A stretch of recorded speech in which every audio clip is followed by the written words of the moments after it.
What's up everybody, we're back for some more Malifaux lore, and I'm pretty excited because this week we're taking our first look at a Dead Man's Hand character because we're talking about Nicodem, formerly of the Resurrectionists. If you're interested in Nicodem, be sure to stick around till the end of the video to find out about some subtle hints that we may not have seen the last of the good Undertaker. As usual, spoiler warning for all of Nicodem's stories, and you can find a list of all the stories in the description below. And while you're here, do me a favor and drop me a like and subscribe to the channel if you haven't already, if you want to see more of these videos in the future. And with that, let's talk about Nicodem.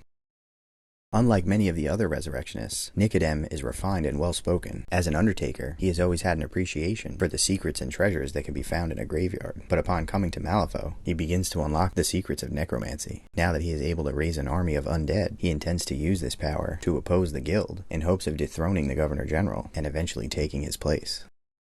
A Resurrectionist flees from Lady Justice and the Judge, losing his hands in the process, but he is eventually able to make his escape by jumping in a river. Nicodem and his assistant Mortimer find the man, and he explains that he was attacked. Mortimer introduces himself and offers the man a cigar, and then Nicodem introduces himself and explains that it's serendipitous that they found him in his hour of need, and that they are here to help. Simultaneously, Mortimer thrusts his shovel into the man's neck, removing his head in one shot. Nicodem comments that it was a good clean cut, and Mortimer picks the cigar up out of the man's mouth, and continues smoking it to Nicodem's disgust, as they collect the body and walk away. Nicodem is called to handle the bodies of two recent victims and listens as the guild officials discuss the series of gruesome and mysterious murders that witnesses claim were performed by ghosts. They discuss the possibility that it was an arcane assassin, but it is clear to Nicodem that that was not the case. When the Governor General's son dies, Nicodem attends the funeral, and afterwards approaches the Governor General to offer his condolences. The Governor General is dismissive of him and tells him to return to his duties. Once the crowd leaves, Nicodem turns to his assistant to confirm that Mortimer did not secure the bodies to prevent them from being resurrected, as they were instructed to. Nicodem reaches out with his powers and senses all of the dead bodies in the area, but then he senses something else, something almost as powerful as he is. He turns to see a girl hiding a short distance away, and assures her that it is safe to come out. She hesitates, but then approaches the newly dug grave of the Governor General's son and collapses on it crying. Nicodem feels pity and attempts to comfort her as she continues sobbing, hoping that this tragedy might be the catalyst to allow the girl to unlock her abilities. Nicodem leads her to the site of a fresh grave and tells Mortimer to dig up the body of one of the murder victims. When the body is exhumed, the girl recognizes it as the man who killed her lover, and she is disappointed that she will not be able to take her revenge. Nicodem asks her if she remembers going to see the man in his prison cell. When she says no, he gets more forceful, insisting that she killed him, as a sudden realization occurs to her, and she remembers taking on a ghostly form and mutilating the man's body. She looks up at Nicodem and tells him that she killed the man, and Nicodem tells her that they have much to talk about.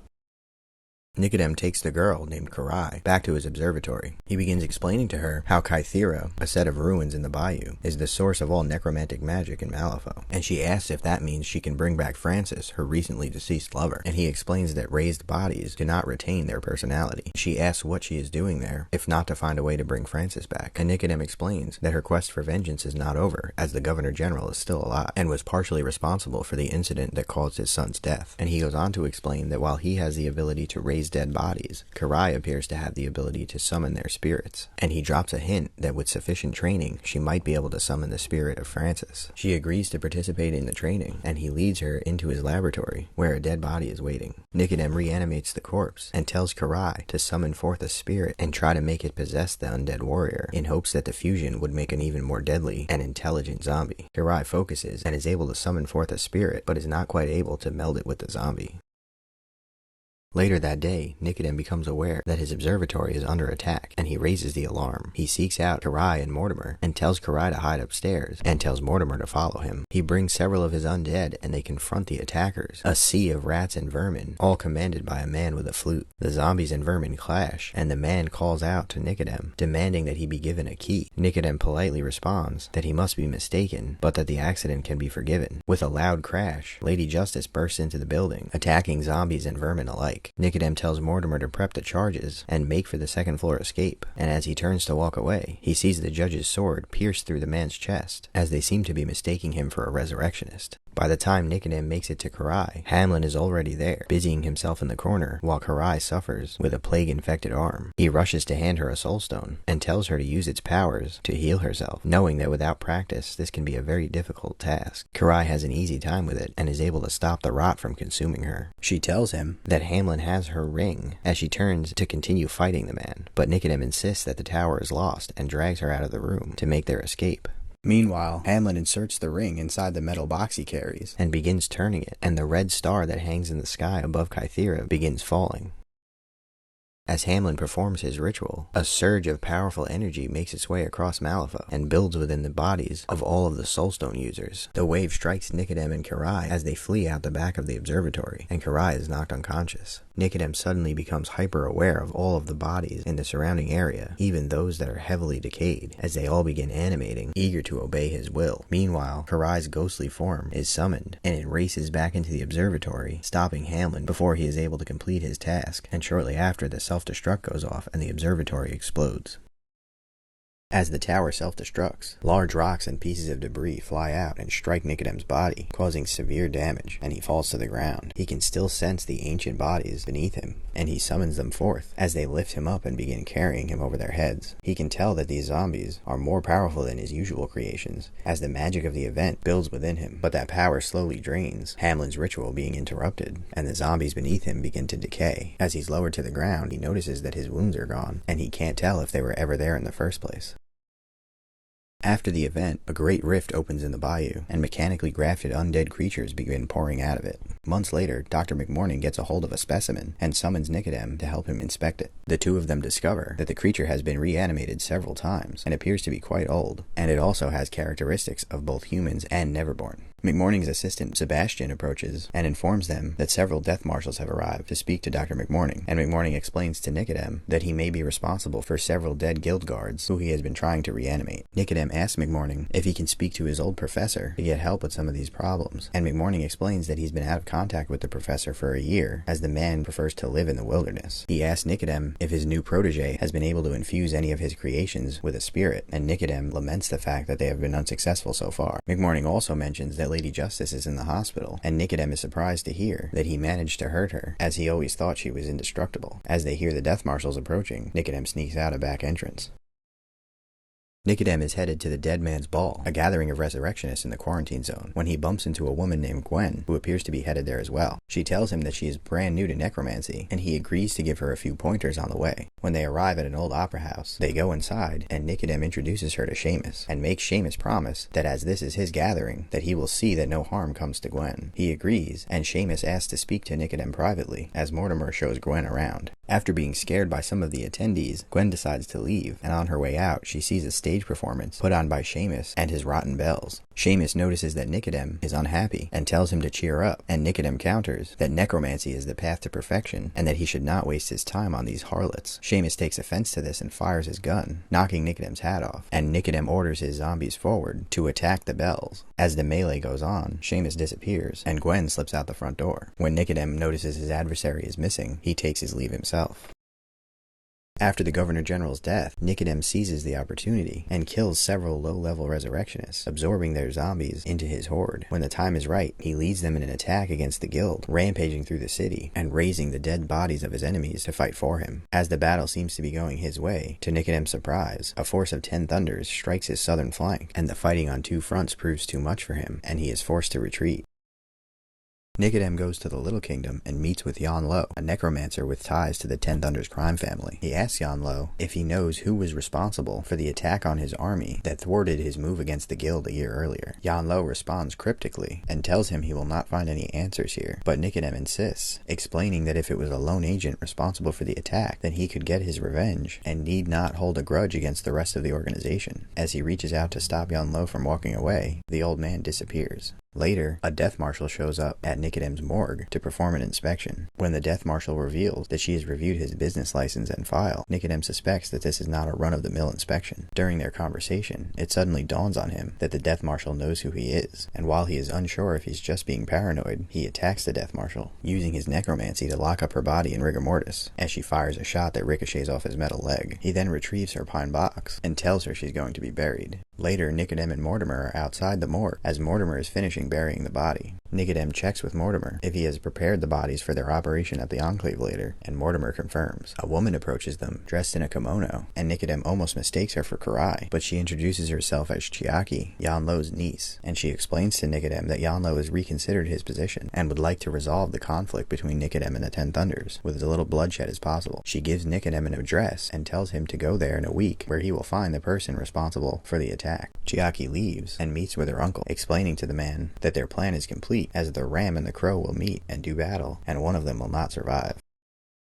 Dr. McMorning requests a meeting with Nicodem and Seamus, as he has something urgent to tell them. Nicodem arrives at the old abandoned tavern to find it occupied by Seamus and his bells. When McMorning arrives, he starts to explain that he overheard a plan by the Governor General and Lady Justice to defeat the Resurrectionists once and for all. Nicodem and Seamus laugh, as the Guild is always trying to defeat them, and has yet to succeed, but McMorning explains that the Governor General has summoned Spanish necromancers from Earthside who intend to perform a ritual that would banish the grave spirit from Malifaux, ending necromancy once and for all. McMorning says they need to storm the Enclave and stop the ritual before it can succeed, but Nicodem points out that that will not be possible, as he tried to do it the previous year and failed. Seamus chimes in and says that they don't need to storm the Enclave if they already have someone on the inside who can get them in, and they both look knowingly at McMorning. When they're ready to strike, Nicodem collects dozens of bodies and wheels them up to the entrance of the Enclave, explaining to the guards that there's been a terrible accident and that he would like the coroner to inspect the bodies, as he suspects that there may be foul play involved. The guards let him inside and call McMorning, who is surprised to see just how many bodies Nicodem has brought. When the guards leave, Seamus stands up from among the pile, and the three necromancers begin raising all of the bodies. McMorning leads them to the site of the ritual, as they fight their way through guild employees and guardsmen alike, raising the corpses of the fallen to add to their numbers. When McMorning turns the last corner, Lady Justice jumps out and ushers him into an abandoned library, wanting to protect him from the chaos, as she still doesn't know that he is working with the necromancers. Seamus and Nicodem push forward, as Lady Justice and the Death Marshals retreat back into the library, and one of the undead break down the door to press the attack. As Seamus enters and engages Lady Justice, the ritual completes, and all of their powers and control of the undead bodies drains as their horde comes to a standstill. Seamus sees McMorning standing next to the ritual and pleads with him to do something, as he and Nicodem are forced to retreat. As they make their way out in defeat, McMorning springs to action and attacks the guild members performing the ritual, destroying their artifact and allowing necromantic magic to return to the world. Nicodem and Seamus command their undead to continue their attack, giving McMorning a chance to escape.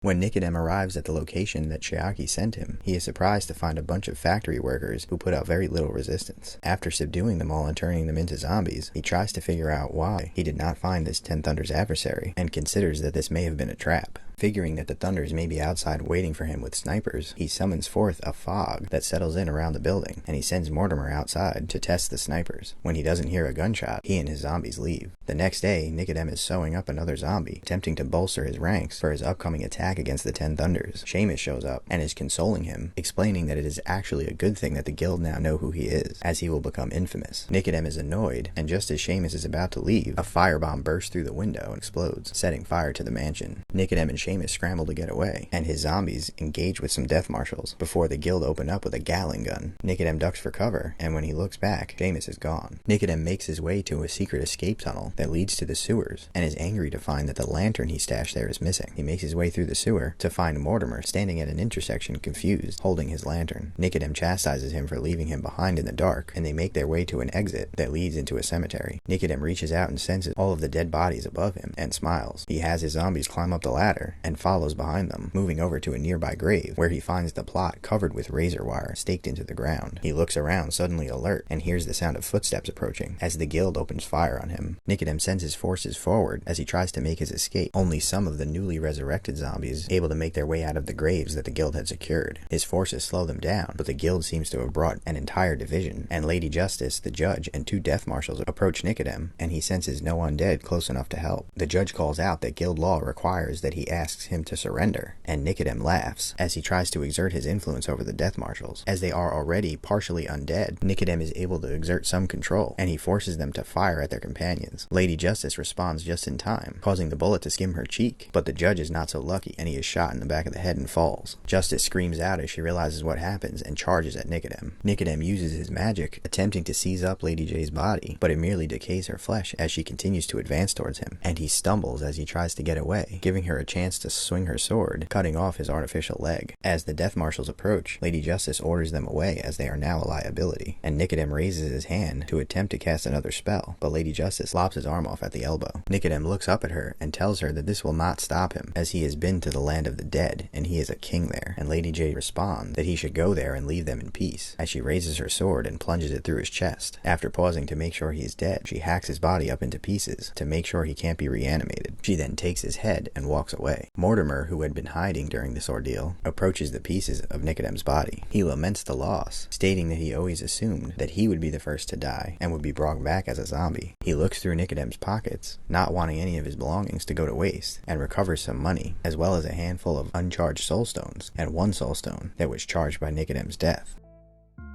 So that's it for Nicodem, and this time I might really mean that's it. I think it's pretty brave for Wyrd to actually kill off some of their main characters, even though it made a lot of people upset. It's good to know that the characters in the story are not invincible, but they did drop a little hint that it's possible we might see more of him one day. Maybe Karai will find a way to take his soul out of that soul stone and put it in a body, or maybe we'll see Mortimer step up and become a new master. Who knows? Let me know what you guys think. And while you're at it, let me know what master you want to see me do a video on next. I do take those comments into consideration when I plan out these videos, so don't think I'm ignoring you if you've requested the same master over and over again. If you enjoyed this video, please don't forget to drop me a like and subscribe to the channel, and thanks for watching.